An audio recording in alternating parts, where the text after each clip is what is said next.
বানরের পিঠাভাগের মতো অবস্থা হয়েছে সরকারের অবস্থা। দেশে যে সমস্যা বাড়তেছে, ধর বেকার, আর কয়দিন পর্যন্ত বেকার মানুষই লুট করা শুরু করে দিবে। তাদের নিজেদের রাজনীতিটা নিজেরা করুক।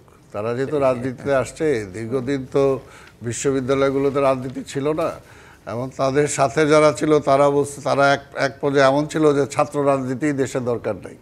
তারা তারা তাদের সমর্থকরা ক্ষমতায় গেছে, সেখানে শিক্ষার ব্যাপারে কোনো কমিশন হয় নাই।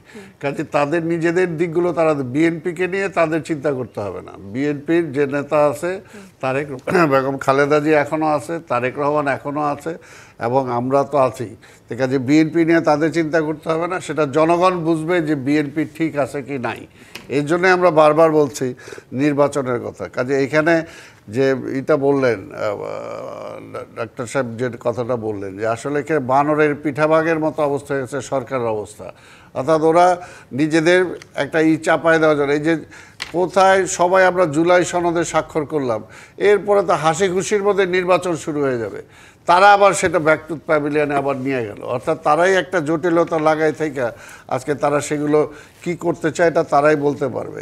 এর জন্য বলবো যে আজকে দেশের আর যাতে ক্রাইসিসটা না বাড়ে। 2 দিন আগে দেখলাম যে সীমান্তের কাছাকাছি ভারত বানাইতেছে 2টা জায়গাতে। এটার ব্যাপারে সরকারের ব্যাখ্যা চাই আমি।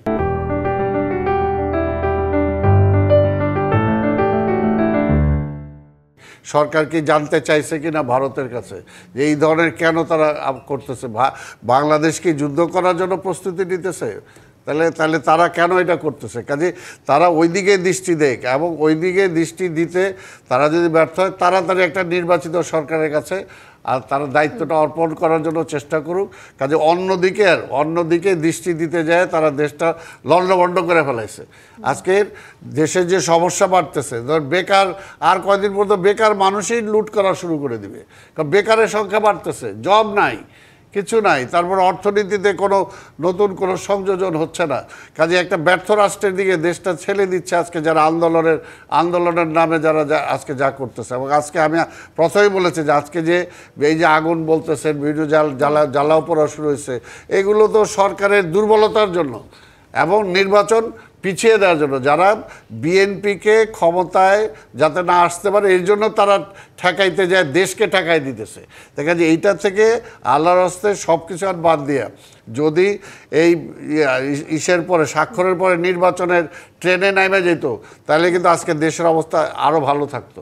কাজে দেরি না করে অতি দ্রুত নির্বাচনের প্রসেসে সরকার চলে যাক, যদি দেশটাকে রক্ষা করতে চায়।